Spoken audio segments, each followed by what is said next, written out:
Okay, my name is Akimade Godspar, and I studied biotechnology. So, what inspired you to pursue a career In biotechnology. biotechnology? When I graduated from secondary school, I actually wanted to go into medicine, Okay.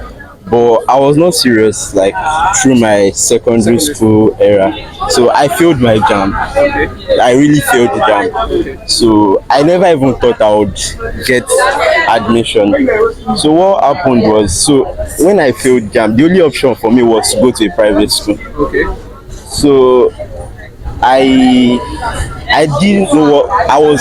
My mind was on medicine, but I failed jam. I was not serious, so I never knew what I was going to study. So I don't know if it's fate or something, but like a week before I went for the interview in the school, Okay. I was watching a movie. Okay. So in that movie, the name of it was Warrior Nun.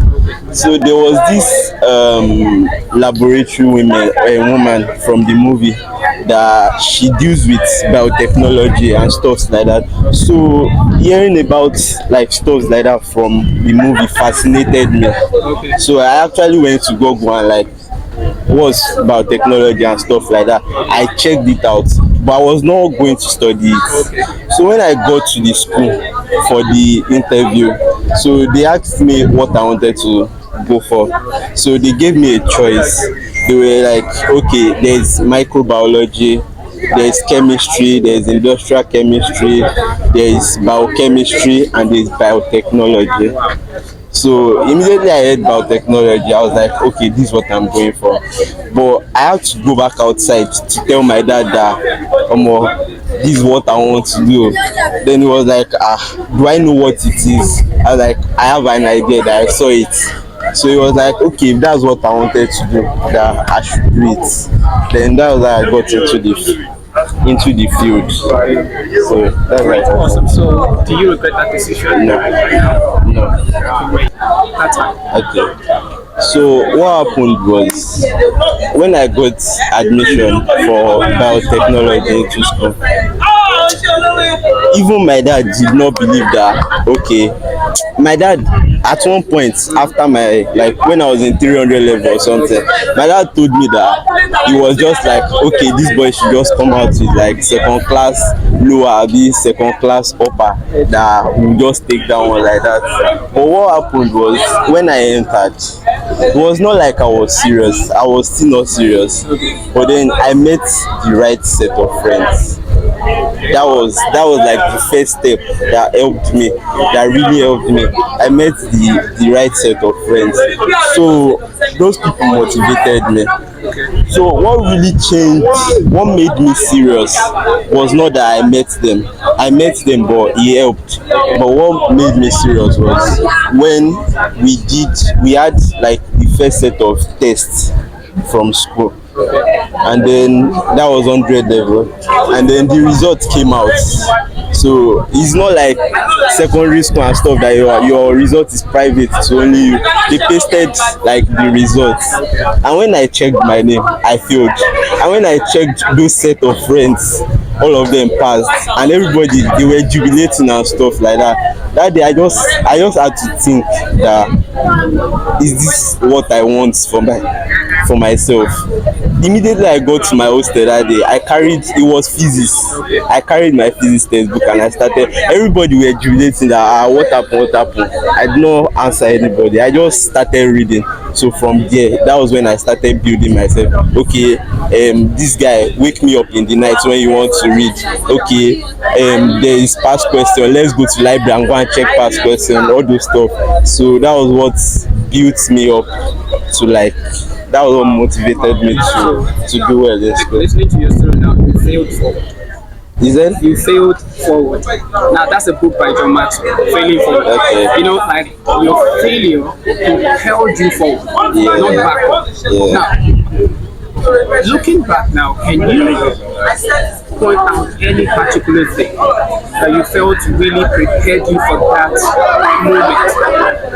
All right. Can you really point to anything that prepared you for that moment? Because for you to have been able to fail forward, something prepared you or propelled you, to make that right decision. Others don't know how to do that. Can you point out anything, maybe a counsel you've received or a mentor? I didn't really receive a counsel. My dad always like tried to mentor me and stuff like that. Try to, okay, do this one, do this one, do this one, do this one. Then he introduced me to like some people that has had it well already. So those people too advised me that do this one, do this one. But what really propelled me was after I became serious, when my first semester results came out, I did really well. That was almost close to a first class. Wow. So I was like, so I can really do this thing. So that was what propelled me to like strive harder and harder every semester, go better and stuff. That's great. Honestly, I'm inspired by your story. Through school. I feel like it's not everybody is saying work hard, work hard, work hard. I just feel like it's not always about working hard, it's about working smart. Wow. So like you need okay, it's just about working smart in life. Everything you want to do is about working smart. Compare your options. Which one is this one is working hard, this one is working hard, but you are being smart about it. It will save time, it will conserve energy, all those type of things. Go for it and stuff like that. And what really helped me in school was breaking, like don't pile up like things, don't pile up things. Break your tasks and stuff. Like you can do like 3 hours a day, read 3 hours a day for like the whole semester. It will really go far. So when it's time for exam, you just be doing revision. When everybody is reading, your own will be revision, and you'll be able to like work on past questions, work on other things and stuff like that. Very quickly, sir, what is one thing that has really helped you to maintain focus? Because campuses full of distractions. So what has really helped you to maintain focus, stay disciplined and kept going? So what happened is I went to the school I went to. Phones are not allowed. You said Mountain Top University. So phones are not allowed in the school. I don't like that choice that phones are not allowed, but to be honest, it really helped that phones were not allowed, because it cancels the distraction of outside world, TikTok, social media. It cancels that distraction.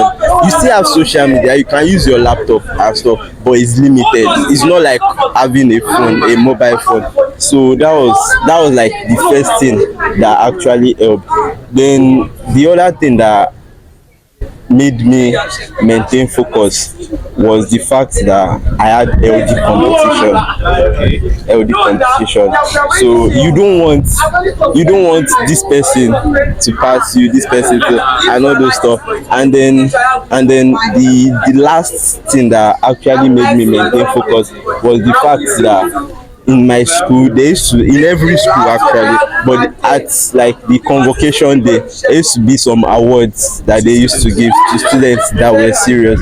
So those are things that made me maintain focus in like everything I was doing in school. Now you said something about phones taking, your particular school taking away phones, or having a policy where students are not allowed to use mobile. Now do you think that's a policy that every high institution or every school system should emulate? No. It has its advantages and it has like its disadvantages. Like, okay, you have social life, but it's not so social compared to someone in a public school and stuff like that. So I don't think every school should do it, but if you can do it, it will help. But even to me, I know it helped me, but I will still, if I'm to go back, I'll still give me my phone, yeah, that kind of thing. So it still helps. What advice would you give to someone who has the passion to study your field? and also someone who has gone through or is going through what you've been through, who has experienced multiple failures in their exams or setbacks, what advice would you give to them? Move with the right set of friends is what that's like the best. And don't deceive yourself. Don't ever deceive you. Like, you can deceive the next person, but don't ever deceive yourself. You can say, oh, I'm reading. Don't deceive yourself. If you want to do it, do it. Always strive for greatness and stuff. And my advice for people that are trying to go into my field is not a very popular one in Nigeria. It's not a very popular, but is an important field like outside Nigeria, and is developing in Nigeria. So I would advise people. There are a lot of people trooping into biochemistry, microbiology. I'm not saying it's not good, but I'm saying there are more opportunities if you come to my field. My field is like a bridge between life science and technology. It's like a bridge between. If you finish with a BSc in my field, you can actually go. You can choose to go into tech. They call it bioinformatics. So you can choose to go into bioinformatics. You can choose to go into biomedical engineering. You can choose to go into engineering. Then you can choose to go into laboratory, life science and stuff like that. Then you can choose to go into like the medical field, biomedical science and stuff like that.